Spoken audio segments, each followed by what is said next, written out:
भ्रमर भ्रमराची जी लक्षणं किंवा जे गुणधर्म सांगितलेले आहेत, एक साधकाने त्यातलं काय घ्यावं तर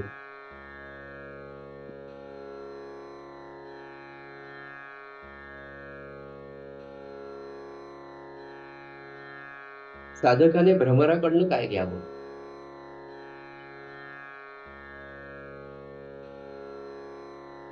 एक की भ्रमर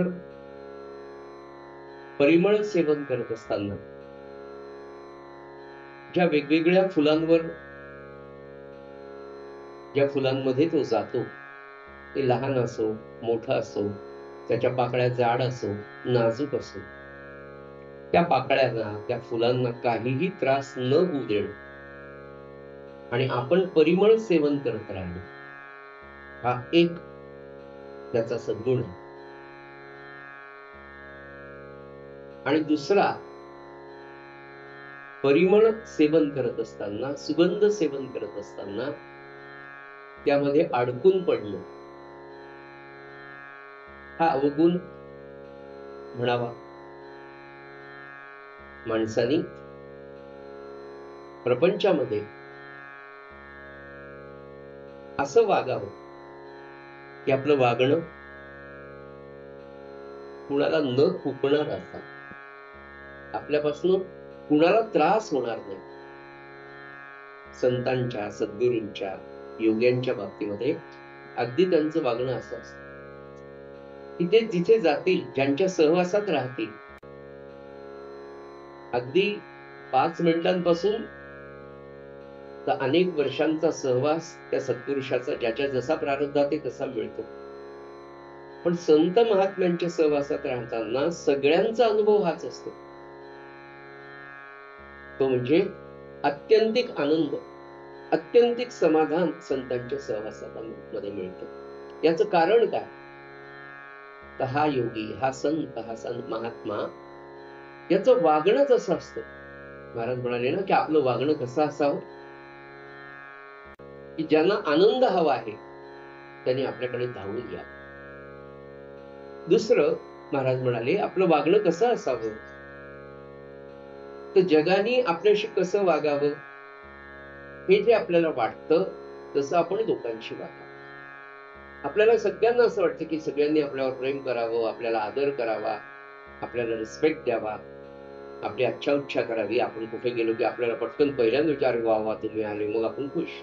जर नाही इतकं गेलो ते आमच्याकडे पाहिलंही नाही, तो त्याच्या कामात होता, त्याच्याकडे महत्वाची गोष्ट सुरू होती, हा विचार आपल्या मनात येत नाही.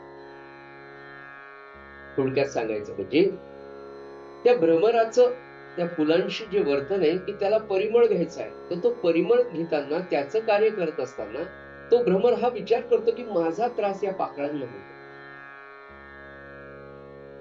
असं आपण प्रपंचामध्ये वागावं. दुसरं, भ्रमर त्याच्यात गुंतून पडतो, त्या परिमळाचा, त्या सुगंधाचा त्याला इतका मोह होतो आणि ते घेण्यामध्ये तो इतकं स्वतःला विसरून जातो, इतकी आसक्ती, इतकी महत्व त्याला निर्माण होतं की सायंकाळी त्या फुलांच्या पाकळ्या बंद होताना त्याच्या लक्षात पण येत नाही.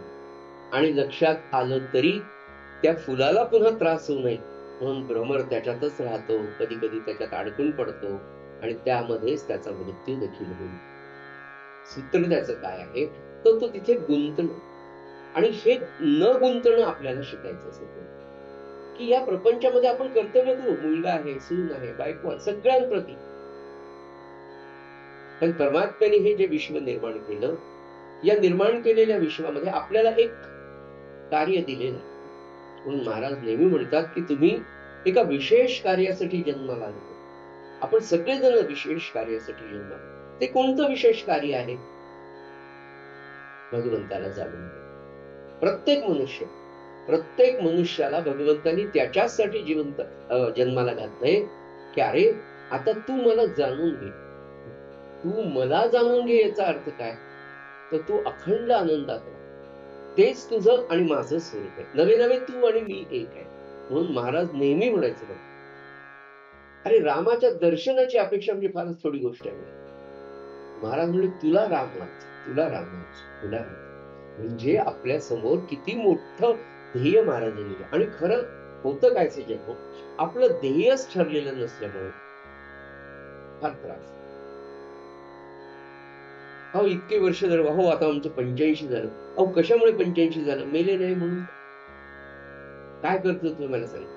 कशाचे वाढदिवस आणि कशाचे कशा काय वाढदिवस महाराज म्हणजे कशाचा वाढदिवस करता माझा? महाराजांनी असं म्हण वाढदिवस वगैरे नाही म्हणजे रामानंद महाराजांना आवडणारी गोष्ट करा. काय? 13 कोटी जप, सगुण उपासना, मोठा अन्नदान, सगळ्यांना बोलवा, सगळ्यांना नाम द्यायला लावा, सगळ्यांना नामाला लावा, वर्षभर घरोघरी नाम होऊ द्या, सगळ्यांची संख्या गोळा करा, 13 कोटी जप होईल, त्याचा स्वाहाकार कर. हे महाराजांना आवडणारे काय. म्हणून आपल्या प्रपंचामध्ये होतं काय की आपण गुंतून त्याच्यामध्ये जातो. ते वाईट आहे. आणि गुंतला की अंतेमती सागती कशी साधेल. म्हणजे अंतेमती सागतीचा अर्थ अंतकाळी तुमची जी बुद्धी असते, जी वासना असते, तशी गती तुम्हाला पुढे मिळणार. सद्गती सद्गती आहे परवाक्य.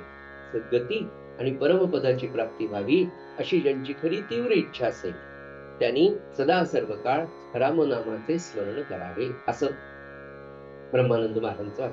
तर ते सद्गती म्हणजे काय? सद्गती म्हणजे अंतकाळी तुम्ही भगवंताच्या नामात राहिला, भगवंताचं आठवण करत देह ठेवला, ही तुमची बुद्धी जर नामात भगवंताच्या स्मरणात जर राहिली तर महाराज म्हणाले सद्गती मिळते. म्हणजे पुढचा जन्म अतिशय चांगल्या कुळामध्ये भगवंताच्या भक्तीसाठी तुम्हाला जे शेवटच्या क्षणी आठवलं ते कार्य करण्यासाठी तुम्हाला पुढची गती मिळते. याचं कारण काय? या जन्मात भरपूर नाम घेतलं की पुढच्या जन्मात मी अगदी आता परमात्मा झालो असं होत नसतं. पहिल्या वर्गातून दुसऱ्या वर्गात, दुसऱ्या वर्गातून तिसऱ्या वर्गात कसं जातो आपण, तसं आपले सद्गुरू आपल्याला 7 जन्मांमध्ये या जीवाला शिवापर्यंत पोहोचवतात. म्हणजे त्यांच्या स्वरूपात मिळवतात. आता आपल्याला माहित नाही कोणता जन्म आहे, काही गरज नाही, नसलं तरी हरकत नाही. आज आपण अभ्यासाला तर सुरुवात केली, माहित नाही आज पहिल्या वर्गात आहे का चौथ्या वर्गात आहे, पण निदान आपण पहिल्या वर्गात नक्कीच नाही, आपण पुढच्या वर्गात नक्कीच आहोत. 7च्या जवळपास कुठेतरी आहोत. का? आपल्याला नाम घ्यावं. का? आपण संकल्प केले आणि या संकल्पाची, या नामाची शक्ती, या नामाचं महात्म्य सज्जन आपल्याला पुढे नक्की नेणार आहे. काळजी करायचंच काम. फक्त एका गोष्टीची काळजी की सावध आपल्याला राहायचं. का सावध राहायचं? अखंड असावे सावधान. अखंड असावे सावधान म्हणजे पहा बरं, आपण प्रपंच करताना सावधान असतो. आता आपण सगळे इथं बसलोय, मनात आहे घरी दिवा लावलेला आहे, येताना तर गुल काढून आलो, पण जाऊच तर दिवा राहायला पाहिजे. आठवण आहे की त्याची जशी आठवण आहे, ते जसं आता 9 दिवसाचं ध्येय आहे, असं 9 दिवस करता करता हा जन्म मला नाम, मी त्यांचा, मला नाम द्यायचं, मला नाम द्यायचं, मला 13 कोटी काय याच ही आठवण अखंड झोपेच जागलाय 13. त्यांनी काय होतं, त्या अनुषंगाने तुम्ही, आणि महाराज म्हणाले ना, अहो तुम्ही रोज तुमचा मृत्यू, झोप म्हणजे काय? झोपले म्हणजे मृत्यू, उठले म्हणजे जन्म. म्हणून झोपताना नाम, म्हणजे बघा दिवसभर जर नाम घेतलं तर बरोबर झोपताना आठवतच. झोपताना व्यवस्थित नाम घेतलं, 2-3 तासांनी जेव्हा जाग येते तेव्हा नाम सुरू असतं. पुन्हा झोपताना नाम घेतलं, सकाळी उठल्याबरोबर नाम लागतं. असा नित्याचा दिवसभराचा नामाचा जर अभ्यास झाला सज्जन हो, तरच रात्री नाम आठवत. तसं जन्मभर आपण जे करतो देहापेक्षा मनाने, जन्मभर जे कृत्य आपण करतो, ज्याची आठवण आपण ठेवतो, तीच अंतकाळी आठवत. म्हणून महाराज इतक्या तळमळीने आपल्याला सांगतात की बाळांनो, कसंही करा पण नामा त्याची आठवण ठेवा. धडपडीत नाम, मी तर म्हटलं ना आपल्याला कसं नाम घ्यायचं, की आपण आता रेल्वे स्टेशनवर गेलो, रिझर्वेशन आपले झालेले, आपले डब्यात ठरलेले, तरी पण काय होतं, 5:50ची गाडी तासाभराने येते, गर्दी होते. आपला डब्बा आहे, आपलं रिझर्व्ड सीट आहे, सगळं आहे, पण चढताना लोक गर्दी करतात किंवा आपल्याला काही नाही, आपले त्या गर्दीमध्ये याला धड त्याला मागे फोन कर, तेवढ्या त्या गडबडीत आपलं नाम सुरू असतं. इतकं नावाची आठवण पाहिजे, त्या गडबडीत सुद्धा माझं नाम सुरू केलं. पटकन तुम्हाला फोन आला, सुटली माळ, हा बोला. इतका उत्साह असतो आपल्याला त्या फोन द्यायचा. बेल वाजली की असंच मला तसं वाटतं का केव्हा झोपली काय कधी तो बोलू नये, पण ते लेकरूच वाट पाहिलं काय करायचं. किती गडबड असतो. दुसरं तसं नामाचं होतं का आपलं, असं होणं गरजेचं आहे. ते करण्यासाठी म्हणून हे श्रवण आहे. नाथ महाराज सांगतात की आपला विषय असा सुरू होता की त्या भ्रमराच्या ठिकाणी जी आसक्ती आहे तीच आसक्ती आपल्यामध्ये. इतकं आपण त्या प्रपंचाशी आसक्त झालेलो आहे की तिथून मन बाहेर काढणं फार कठीण आहे. त्या आसक्तीमुळे तो भ्रमर त्या फुलामध्ये अडकतो. तसा हा जीव जन्मोजन्मी प्रपंच झाला. आपण किती जन्म झाले खरंच कोट्यानुकोटी झालेले, कारण झाला विसरला. पण इतके जन्म आपले झालेले आहेत आणि या प्रत्येक जन्मामध्ये सज्जन होऊ. तुम्हाला काय सांगू, आपण त्या वासनेमध्ये गुंतलो आणि वासनेच्या पोटी जन्म घ्यावा लागेल. आणि म्हणून रामानंद महाराजांच्या त्या ह्याच्यात ते म्हणाले की जन्मोजन्मी प्रपंच केला, पापाचा बहुसंचय झाला, कर्म भोग हा नाही चुकला, आलो शरण तुला. सद्गुरुनाथ मी अपराधी घ्या पदरा. का अपराधी मी? पुन्हा तेच करतो, पुन्हा त्याच्यातच मी सारखा अडकतो आणि त्या माझ्या सारख्या अडकण्याने पुन्हा पुन्हा जन्माला येतो, पुन्हा त्या वासनेत रमतो आणि पुन्हा जन्माला. म्हणून त्या भ्रमराच्या बाबतीत एक आपला त्रास न होऊ देणं हे भ्रमराकडून घ्यावं. आणि भ्रमराचा जो दोष आहे तिथे अडकून पडणं, त्याच्यामध्ये आसक्त होणं, हा त्याचा अवगुण असेल तरी तो अवगुण आपण आपल्यामध्ये येणार नाही म्हणून त्याला गुरु करायचं. भ्रमराला गुरु करण्याचं दोन कारण, एक त्याच्यासारखं कुणाला त्रास नाही होणार असं. मला ते महाराजांचं बोधवचन खरं की आपलं वागणं बोलणं पाहणं सुद्धा प्रेमाचं असावं. कुणाकडे पाहिल्यानंतर त्याच्याकडे प्रेमानेच पाहावं, आदरयुक्त प्रेमाने, अतिशय शुद्ध भावनेने पाहावं. त्या पाहण्याला सुद्धा वाटतं पाहिजे काय यांची दृष्टी आहे, करुणामय, प्रेममय, आनंदमय. अशी दृष्टी, असा दृष्टिक्षेप आपल्याला केव्हा टाकता येईल, जेव्हा तो अंतःकरणात. अभिनयाने तो येईल का? म्हणून अंतःकरणामध्ये तो भाव, तो सद्भाव जर राहिला, संतांच्या दृष्टीचं काय होतच काय, संत करतात काय, इतकं प्रेम त्यांच्यात, इतकी करुणा आणि द्वेषाची शून्यता त्यांच्यामध्ये असते. हा माझा तो सगळेच त्यांना आपले वाटत. अरे आलात का तुम्ही, अरे वा इतक्या लांबून आला. दोनच शब्द बोलतात पण ते इतके मनापासून असतात, इतके प्रामाणिक असतात, पाय अगदी हार्ड आलेले असतात की समोरच्याला ते सुखावतात. प्रामाणिक भावना असलेली सज्जनो किती समोरच्या जीवाला बरोबर करते. पण इथे जो आत्मा आहे तोच आत्मा तिथे, इथे जो भगवंत आहे तोच तिथे. या देहातल्या सगळ्या पॉझिटिव्ह वाईब्स त्याच्याकडे. तर कालचा हा विषय असा झाला आणि शेवटचा असा विषय होता की प्रीती होवावी पतीच्या मानसी, कुळवधू भावी कुळवधू मानी सासू सासऱ्यांशी, मान देत असे त्यांच्या दासासी, तेची प्रीतीची लक्षणी. कालचा अवधूतांच्या संवादातला शेवटचा भाग असा होता की नवीन वधू जेव्हा सासरी येते ना, तेव्हा त्या पतीच्या प्रेमापोटी ती सासू सासऱ्यांना अतिशय प्रेम करते, मान देते. इतकंच नाही, त्या घरातल्या नोकर चाकरांना सुद्धा मान देत असे त्यांच्या दासासी. घरातल्या नोकर चाकरांना सुद्धा ती प्रेम करते. का? तिला तिच्या पतीचं प्रेम मिळवायचंय, तिचं तिच्या नवऱ्यावर प्रेम आहे म्हणून त्याचं रिफ्लेक्शन सासू सासरे, नणंद, भावजया, घरचे दारचे भांडेवाली सगळ्यांवरती प्रेमाने वागते. भेसळल्या क्षीर निरासी, निवडून घेई जे राजहंसी, तैसा विवेक युक्त मानसी, सार भागासी घेत असे.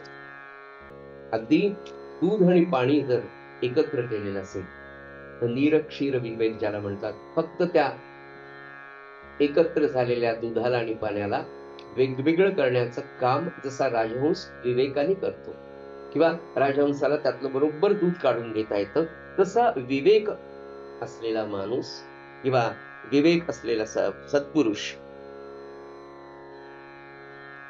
सार भागासी होत असे. मानवी जीवनात विवेकाने वागून आपल्याला खरं सार काय ते घ्यायचं. जसा क्षीरसागर त्यातलं दूधच काढतो, तसं आपण जन्माला आल्यानंतर आपण कशासाठी आलो, आपल्याला काय साधायचंय, नेमकं सार काय या जीवनाचं. या जीवनाचं सार आहे पूर्ण समाधान प्राप्ती. आणि ही समाधान प्राप्ती होण्याचं सार तो घेत असतो. म्हणजे भगवंताच्या प्रेमाकडे आपलं लक्ष पाहिजे. आपल्याला काय मिळवायचंय, खरं प्रेम, खरं जीव आपल्याला सज्जन कुठे लावायचा आहे. आतापर्यंत आपण सगळ्यांनी प्रपंच केलेले, कोणीच कोणाला काही बोलायची गरज नाही, सांगायची गरज नाही. सगळ्यांचा प्रपंचाचा अनुभव भरपूर. कुणी सांगावं की आपण आपल्या आप्तेष्टांना इतका जीव लावलेला, म्हणजे कुणीच कोणाला सांगायची गरज नाही. सगळ्यांना माहिती आपण किती जीव लावला. त्या सगळ्यांचा फलश्रुती आज या वयात काय आहे. महाराज म्हणाले, एवढं प्रेम नाही, याच्या 1/4 प्रेम जरी भगवंताकडे लावलं असतं, एवढे त्याचे रिटर्न्स मिळाले असते. आज काही न करता, आपल्याकडून फारसं काही न होता, महाराज म्हणाले आपण रामरायाचं काहीच करत नाही, तरी तो रामराय आपल्याला इतकं देतो. आज मला सांगा, असं काय आपण मोठं यज्ञ याग काय काय असं नामस्मरण, मी माझं सांगतो, काय केलं म्हणून भगवंतानी मला इतक्या सुखात ठेवा. आपल्या सगळ्यांचा अनुभव हाच. हे विशेष नामस्मरण नाही, विशेष साधना नाही, विशेष तपश्चर्या नाही, काही व्रत वैकल्य नाही, काही विशेष केलेलं नाही. फारसं साधन न करता परमात्म्याने आपल्याला उत्तम शरीर दिलेलं,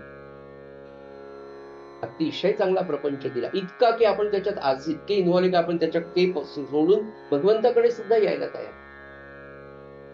महाराज म्हणाले, आपण रामाचं काही विशेष न करता तो जर आपल्याला इतकं देतो, तर रामरायाला आवडणार नामस्मरण जर आपण केलं तर तो रामराय आपल्यासाठी किती बरं करेल. पुढे म्हणाले, मानवी जीवनाचं खरं ध्येय भगवंतावर खऱ्या अर्थाने मनापासून प्रेम करणं, आणि एकदा त्या सच्चिदानंद परमात्म्याला आपली ही प्रेमाची सेवा थोडी थोडी अल्प जरी झाली, तर तो कल्पनेच्या बाहेर आपल्या आयुष्यामध्ये गोष्टी घडवतो.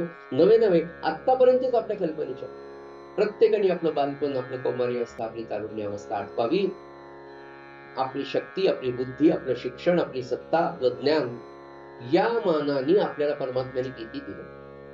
काय असं कर्तृत्व आहे आपल्याला एवढं सगळं ऐश्वर्य त्यांनी द्यावं असं, पण दिलं की नाही, कल्पनेच्या बाहेरच दिलंय आतापर्यंत सगळ्यांना सगळ्यांना. तेव्हा जसा तो राजहंस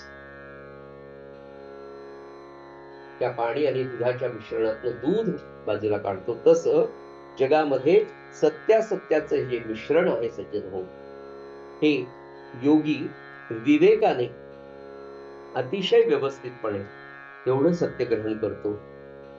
त्याचं सार ते पुढे म्हणाले की सर्वाभूती भगवत भावो, हा सार भागू मुख्य पहावो, हे निष्ठा ज्यासी महाबाहो, त्यासी अपावो स्वप्नी नाही.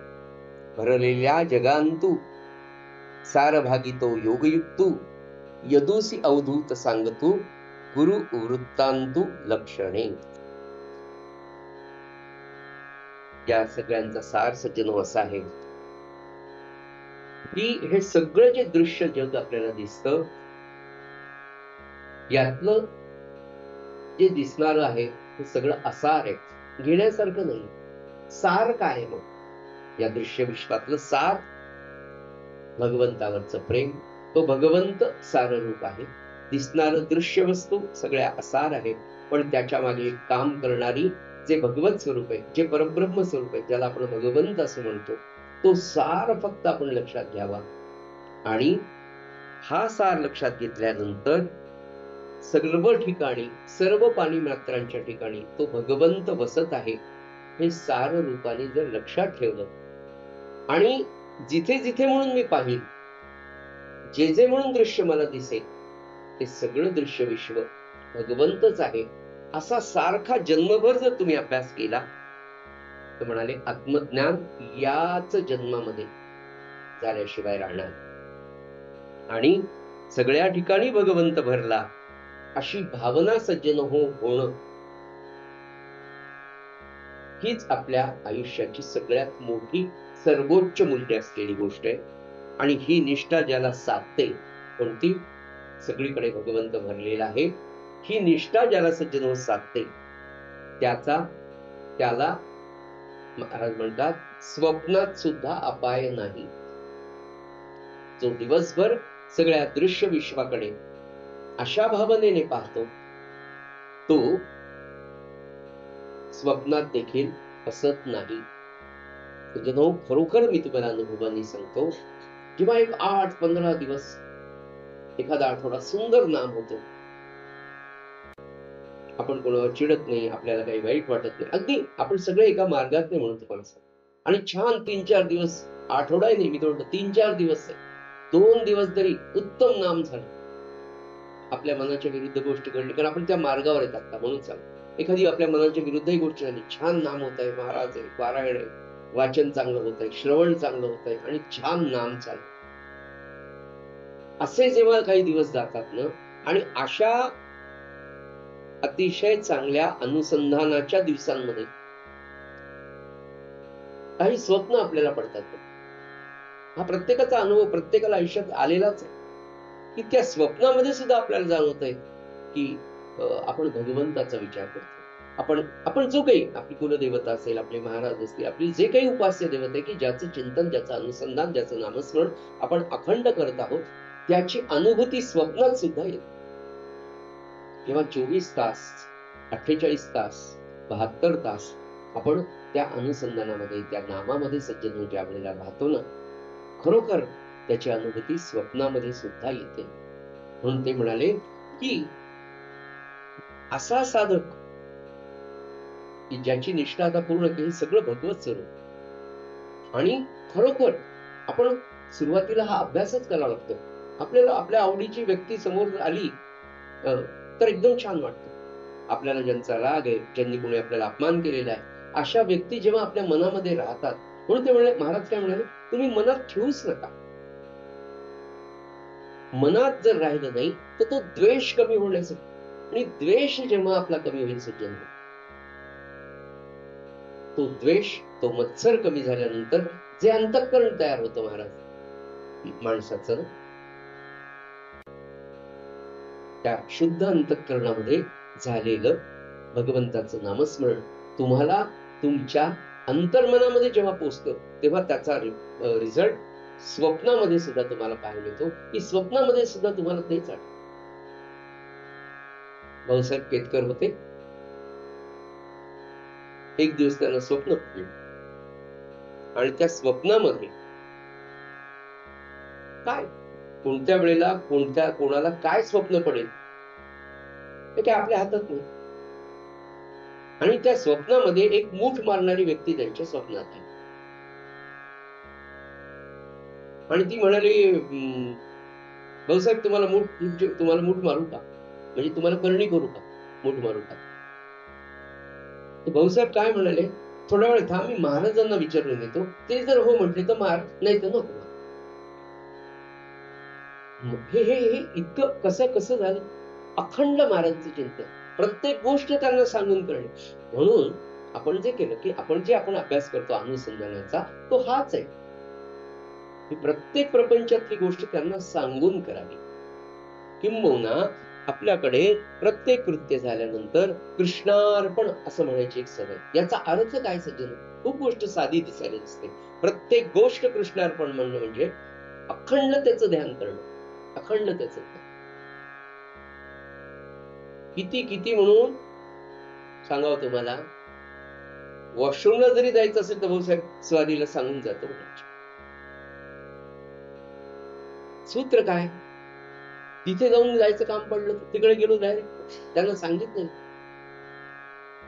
यातलं सूत्र महत्वाचं आहे, अखंड त्यांचं स्मरण. आणि त्याही पेक्षा फार मजेदार गोष्ट सज्जन अशी, की लहान, महाराज काय म्हणाले, लहान लेकरासारखं वागावं, चार चौघात नाही, वृत्तीने तसं असा, वृत्तीने तसं असं.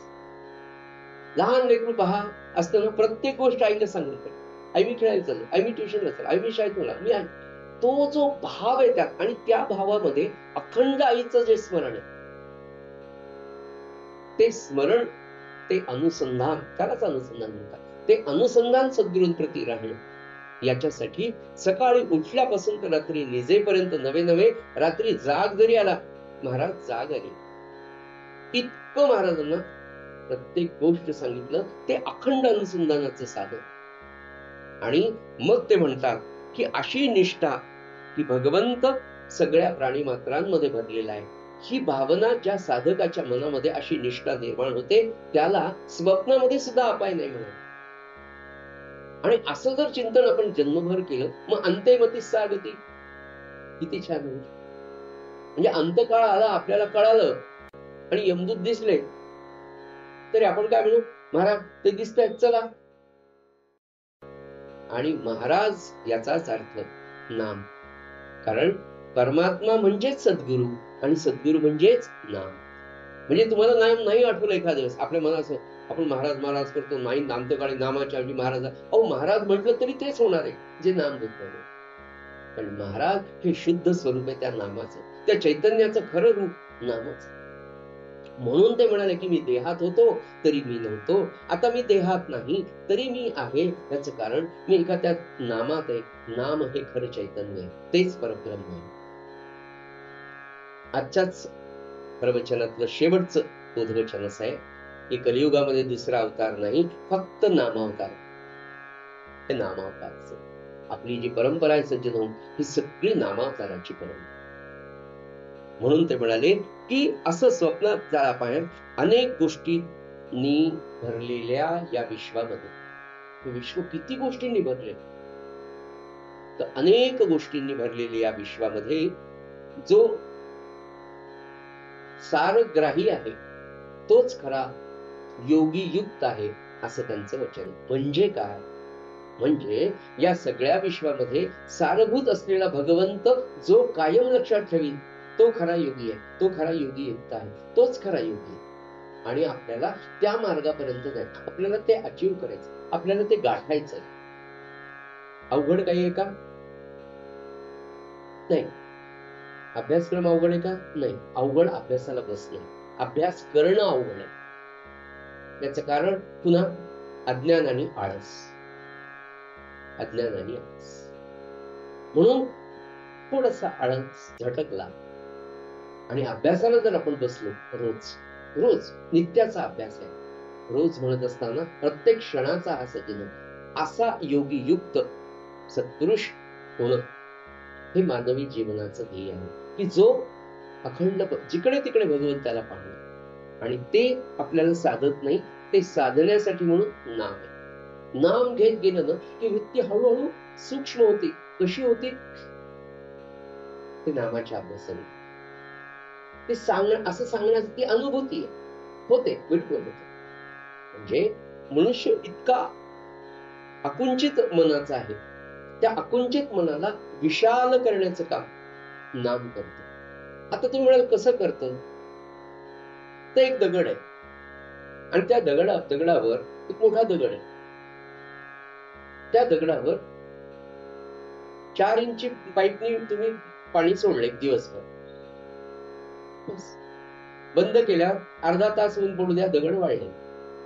पण त्याच दगडावर अखंड एक एक एक एक थेंब उंचावरून टाकत जर सोडला, 10 दिवसांनी 15 दिवसांनी हळूहळू त्या दगडाचा वरचा भाग कमी होऊन काही वर्षानंतर त्याला छिद्रच पडत. अखंड अखंड, ही अखंडता नामानी साध. आज 5000 जप केला की पुन्हा 5 दिवस जपाचं ना माळेचं ना आपलं दर्शनच नाही. त्यांनी सांगितलं 130 माळा करा, आपल्या ते 130 झाल्या, आता संबंध उद्याचाच. असं महाराज म्हणले हो आमचा अनुग्रह झाला. महाराज म्हणले तेव्हा की 1 माळ करत जा, तेव्हापासून 1 माळच करतो, बाकी 24 तास काय करतोस? महाराजांनी त्याच्यावर हेही सांगितलं की एक माळ सकाळी स्नान झाल्याबरोबर करावी आणि दिवसभर आपल्या प्रपंचाचं काम करत असताना शक्य तितके जास्त नाम घ्यावे आणि संध्याकाळी झोपताना त्या नामाची संख्या नोंदवावी, असं महाराजांनी सांगितलं. एक माळ करणं म्हणजे मोबाईल चार्ज करणं, आणि मोबाईल चार्ज करून नुसताच ठेवून दिला तर काय उपयोग? हा मोबाईलच आहे. हा नामाने सकाळी चार्ज करा आणि चार्ज केल्यानंतर त्याच्यावर भगवत भक्ती, सगुणोपासना, नाम, अन्नदान, परोपकार, कुणाचा द्वेष नाही, सगळ्यांशी प्रेमाने वागणं, सगळ्यांच्या मदतीला जाणं. महाराज म्हणाले तुम्ही जेव्हा दुसऱ्यांना मदत करता ना तेव्हा मला विशेष आनंद होतो, कारण ती सेवा मी तुम्हाला दिली त्याची जाण तुम्हाला आहे, तुम्ही त्याची सेवा करता म्हणजे खऱ्या अर्थाने माझी सेवा करता. महाराजांचं प्रवचनातली वाक्य. सज्जनो, आपल्याला ते साधायचं. आणि मग पुढे म्हणतात अवधूत, गुरुत्वे म्या मानिली माशी, ऐकराया दो प्रकारेसी, एक ते मोहळ मासी, ग्रामवासी दुसरी असे. अवधूत म्हणतात की आता आपण बरोबरच चिंतन केलंच म्हणाले. अवधूत महाराज म्हणतात यदुराजाला, पण म्हणाले पुढे जाऊन मी जेव्हा विचार करायला लागतो तेव्हा मी दोन प्रकारच्या माशांना गुरु केलं. एक साधी माशी आपल्या घरातली आणि एक मधमाशी. ह्या दोघी मला गुरूंच्या ठिकाणी वाचल्या. आता माशी हा 13वा गुरु अवधूत आपल्याला सांगतो. पहा पा घरीची माशी, बैसल्या साखरेचे राशी, हाती धरून घाली मुखाशी, संग्रहो ती पै नाही. हे होईल सायंकाळा, हे बक्षीन प्रातःकाळा, ऐसा संग्रहो वेगळा, नाही केला मक्षिका. तैसी योग संन्यास गती, प्राप्त भिक्षा घेऊन हाती, तिसी निक्षेपू मुखाप्रती, संग्रह स्थिती त्या नाही. भिक्षे लागी पाणी पात्र, साठवण उदर मात्र, या वेगळे स्वतंत्र, नाही घर पात्र साठवणे. अगदी 4-5 ओळी माशीच्या विषयी. पण सज्जन हो, नाथ महाराज असं सांगतात की माशी आणि मधमाशी या दोन्ही माशांचं वर्णन करत असताना नाथ महाराजांनी एक फार चांगलं गुणवैशिष्ट्य या दोघांचं सांगितलं, दोन्ही माशींचं. आणि ते वैशिष्ट्य जे आहे ते आहे निर्लोभता. हे ते म्हणतात की मी माशीपासून घेतलं. साधक कसा असावा, आपल्याला कसं बनायचंय, हे सगळे जे सद्गुण आहेत ना, या सद्गुणांची कमतरता आपल्यामध्ये. आपल्यात हे सद्गुण नाहीत असं नाही. काय महाराजांचं एक फार सुंदर वाक्य सचिन. महाराज म्हणाले प्रत्येक मनुष्य मात्रामध्ये एक सद्गुण असा आहे की तो जर वाढवला तर तो नराचा नारायण होतो. आणि एक अवगुण प्रत्येकामध्ये असा आहे की बोला महाराज एक म्हटले, आपण आपलं पाहावं, सद्गुण सुद्धा खूप आहे, पण महाराज म्हणाले एक अवगुण प्रत्येकामध्ये असा असतो की तो जर त्यांनी वाढवण्याचा ठरला किंवा तो जर वाढवला तर तो नराचा वानरच. तसं त्याच्या पुढे जाऊन मला असं वाटतं की प्रत्येकामध्ये अनेक सद्गुण आपल्याला कळतं ना सगळं. अरे हा, ही निर्लोभ वृत्ती आहे, ही अनासक्ती आहे, हे आपल्यामध्ये नको, हे पापाचरण आहे, हे पुण्याचरण आहे, हे आपल्या सगळं कळत असतं. नाथ महाराज म्हणतात की या दोन्ही माशींपासून एक सद्गुण मला पाहायला मिळाला, तो म्हणजे साधी माशी असो किंवा मधुमाशी असो, मक्षिका, या दोघींमध्ये निर्लोभता फार सुंदर सांगितली गेली आहे. आणि या निर्लोभाचं तत्व महाराज म्हणाले, अवधूत म्हणाले, मी ग्रहण केलं. दुसरा मधुमाशीचा जर विचार करायला गेलो म्हणाले तर संग्रह ती करत असते. हा संग्रह करण्याची जी वृत्ती आहे हा एक तिचा गुण आहे. दुसरं म्हणाले, मनुष्य प्राण्यांनी विचार केला, तुमचा माझ्या प्रपंचाचा आपण विचार केला तर संग्रह करणं वाईट नाही, किंवा प्रापंचिकाला संग्रह करावाच लागतो. संग्रह झाल्याशिवाय, संग्रह केल्याशिवाय तुम्हा आम्हाला प्रपंच करणार. ज्या सकाळी स्वच्छ मुखमार्जन स्नानासाठी जर पाणी पाहिजे तर ते आज आपल्याला संध्याकाळी आपल्या घरच्या रांजणामध्ये टाकीमध्ये भरून ठेवणं गरजेचं आहे. एवढा संग्रह तर आपल्याला करावाच लागणार. म्हणून संग्रह, प्रपंचात राहणाऱ्या माणसाला संग्रह अवश्य आहे, पण तो किती करावा, कसा करावा, याला तर काही मर्यादा.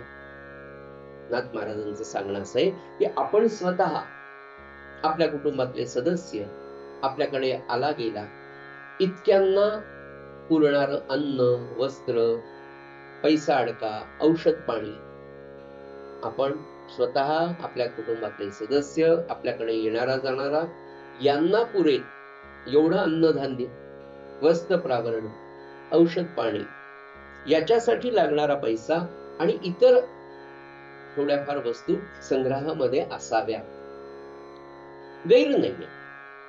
परंतु होतं काय, मला चांगलं आठवतं, आमचं गाव सिंदखेड राजा. आम्ही लहान असताना बुलढाणा जिल्हा हा दुष्काळग्रस्त, पाण्याच्यासाठी अत्यंतिक अडचण. आणि केव्हा तरी मी 8वी-9वीला आल्यानंतर पहिल्यांदा आमच्या गावामध्ये पाईपलाईन होऊन पाणी येण्याला सुरुवात झाली. मग एका विशिष्ट अंतरावर गल्ली गल्लीमध्ये एक स्टँड पोस्ट, तिथे एक नळ येणार आणि मग तिथे सगळ्यांनी भांडे लावून रांगेमध्ये आपापलं पाणी भरायचं. आता पाणी एकदा आज आलं की 10 दिवसांनीच एकदा येणार, पुन्हा सगळ्यांचे तिथे नंबर असणार. तेव्हा घरामध्ये जुन्या पद्धतीची 2 रांजणं, 2 म्हणजे वापरायचे, 2 प्यायचे, आमके. घरात आई छोटे छोटे पातेलं सुद्धा भरून ठेवायची. तेवढंच पाणी जास्त दिवस. इथपर्यंत ठीक आहे, पण इतका संग्रह, यात पुन्हा सांगतो, पुन्हा आसक्तीचा भाग आहे. जसा तो भ्रमर अडकून पडतो ना त्या ममत्वापोटी, आसक्तीपोटी, तसा संग्रह करण्याची सुद्धा एक वृत्तीच लागून जाते. हे कमवलं, हे 1 सेकंड होऊन झालं, आता 3rd होम पाहिजे, मग ते 3rd पाहिजे, मग एक फार्म हाऊस पाहिजे, फार्म हाऊस झाल्यानंतर पुन्हा तिथे ही योजना पाहिजे. इतका संग्रह मनुष्य करत राहतो. नाही, हे 50 लाख झाले ना, हे याच्यासाठी, पण पुन्हा एक 50 लाखाचा एक एफडी करतो. नाही, मग ते 50, हे 50 2 एफडी झाले, तर मग मला असं वाटतं की अजून एक 50 लाख बरोबर असं ते SIP मध्ये गुंतवता येतील मला, आणि मग ते झाले की मी त्याच्यात गुंतवेल. ही संग्रहाची जी वृत्ती आपल्यामध्ये आहे, अवधूत म्हणाले ही संग्रहाची वृत्ती त्या मधुमाशीच्या ठिकाणी पाहायला मिळते. आणि पुढे काय होतं ते नाथ याच्यामध्ये वर्णन करतात. एकदा संग्रह करण्याचा नाद लागला आणि सुदैवाने जर पैसा हाती आला तर सामान्य माणूस हलतीकडे वाहत जातो. त्यातलं सगळ्यात महत्वाचं सूत्र हे, लक्ष्मी मुळात चंचल आहे आणि ती स्थिर बसू देत.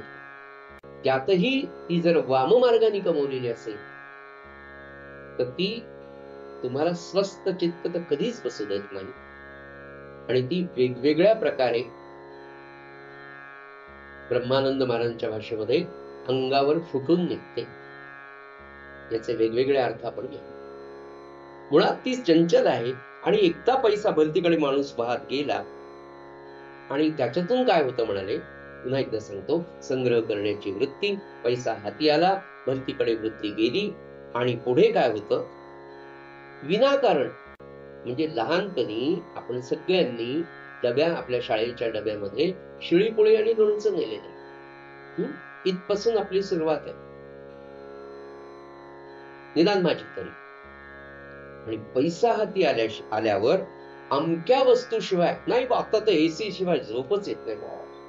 त्याचं समर्थन असं आहे, अहो AC आता गरज नाही, माफ करा, हाऊस नाही, गरज आहे ती, आणि AC शिवाय तर मी झोपूच शकत, 4 व्हीलर शिवाय आता तर मी एसटीने प्रवासच करत नाही. ही वाक्य आता घराघरामध्ये आपण सहजतेने बोलतो की, म्हणजे अमक्या वस्तूशिवाय आपलं चालणार नाही अशी खोटी कल्पना करून आपल्या जीवनामध्ये आपण कृत्रिमता आणतो. बघा, एक संग्रह करण्याची वृत्ती पुढे कशी आहे. आणि पुढे ते म्हणतात की एकदा कृत्रिम जीवन जगणाऱ्या माणसाला होतं काय, परावलंबी होऊन जातो, इतका अवलंबून राहतो. आणि परावलंबी झालेल्या माणसाचं दुसरं वैशिष्ट्य सज्जनो असं होतं की असा माणूस कधीही भगवंताच्या आनंदापर्यंत पोहोचू शकत नाही. एका मधुमाशीचं चिंतन भगवान अवधूत किती सुंदर करतात. सगळ्यांनी आपण पाहिलं काय व्यक्ती आहे की म्हणाले खरं म्हणजे निर्लोभता पण आहे. इतकं इतकं इतकं सगळं करून तिथे नेऊन ठेवायचं. मानवी जीवनाचं ध्येय तर भगवंत प्राप्ती आहे आणि या कृत्रिमतेतून जी परावलंबित्व येतं या परावलंबित्वातून मनुष्य साधण्यापासून नाही सामान्यपणे जीवन जगण्यापासून सुद्धा दूर जातो. तेव्हा तो कृत्रिमतेच्या अधीन होऊन परावलंबित व त्याला प्राप्त होऊन भगवंताच्या आनंदाला मुक्तो. परवाच्या दिवशी वर्षाताई बोलताना म्हणाल्या ज्याला खरंच देहबुद्धी शून्य करायची असेल त्याने वारीला जावं. अनुभवाचं बोलल्या अनुभवाचं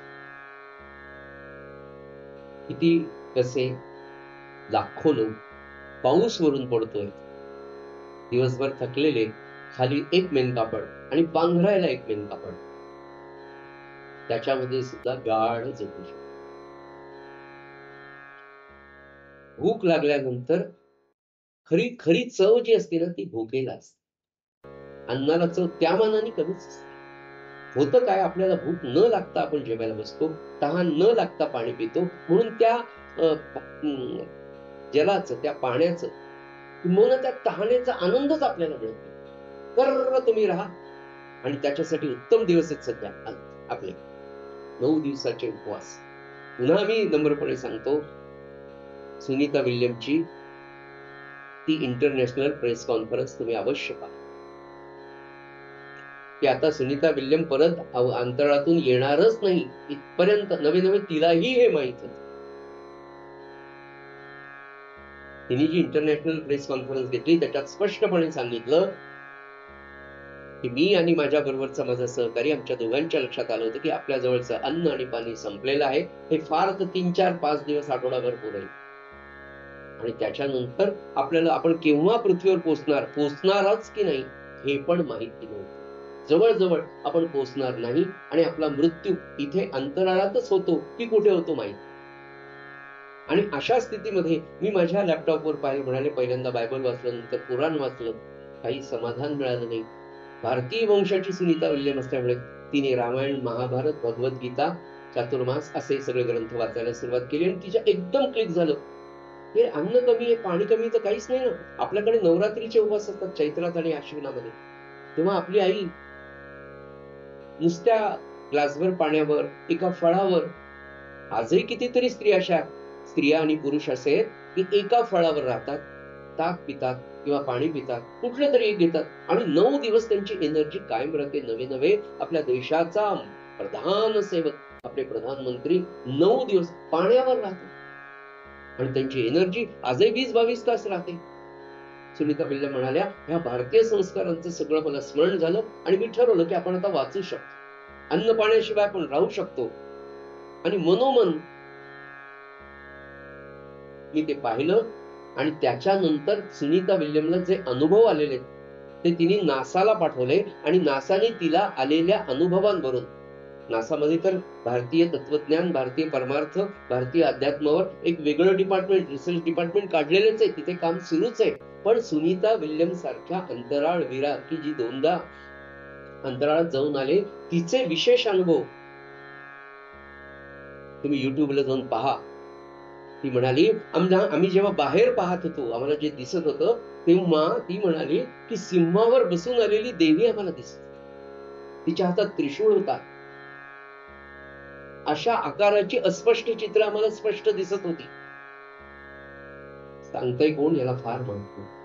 कुठे ती भुवामध्ये ओंभू भू म्हणजे जमीन भुवा म्हणजे अंतराळ स्वाहा महा जना तपहा सत्यम एवढं भारतीय तत्वज्ञान.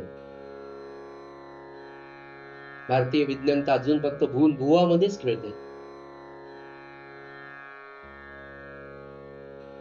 सज्जनो सांगायचा मुद्दा हा की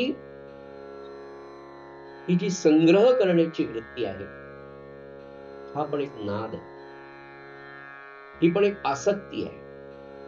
आणि जेव्हा तुम्ही भगवंतापर्यंत जर पोहोचू शकत नाही, भगवंत म्हणजे काय अगदी सोपं सांगितलं, अखंड आनंद म्हणजे भगवंत. आणि तो आपल्याला मिळवायचा, तेच ऍब्सोल्यूट सॅटिस्फॅक्शन, तेच शाश्वत समाधान, तोच भगवंत. म्हणून महाराज म्हणाले ना, अरे रामाचं दर्शन नाही, नुसते आनंदाचं दर्शन घेऊन काय करायचं. वाव, काय सुंदर आहे. अरे आपल्याला प्यायलाच नाही मिळालं तर काय होईल. सगळ्या वेगवेगळ्या प्रकारचे रस भरून ठेवले.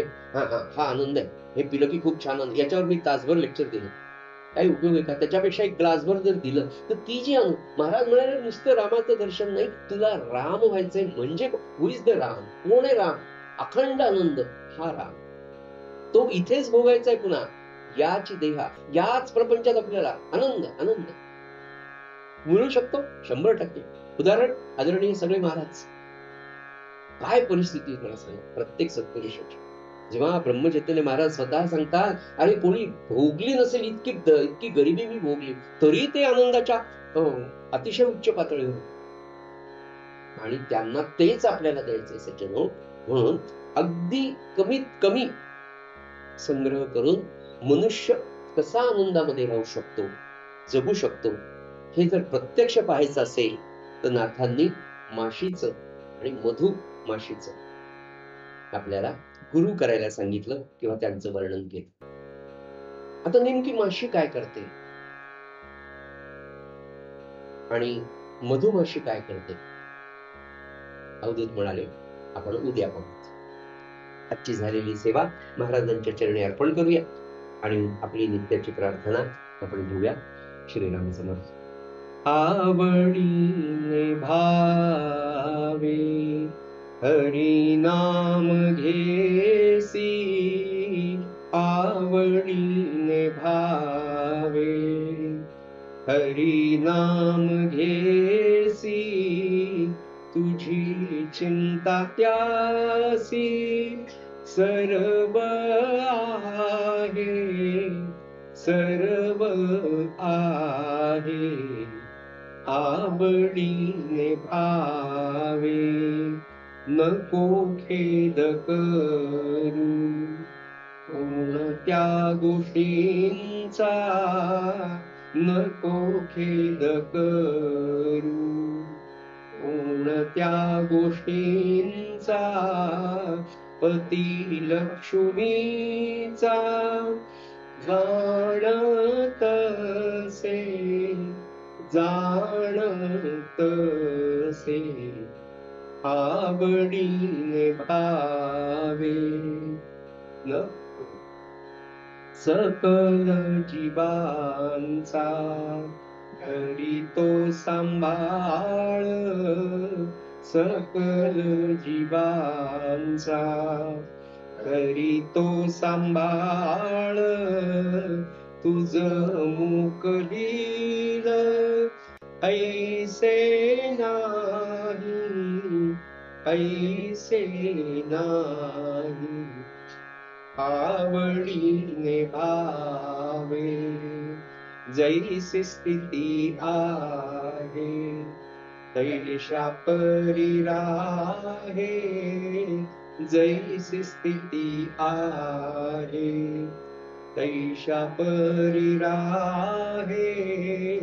कवतुक पाहे संचिताचे,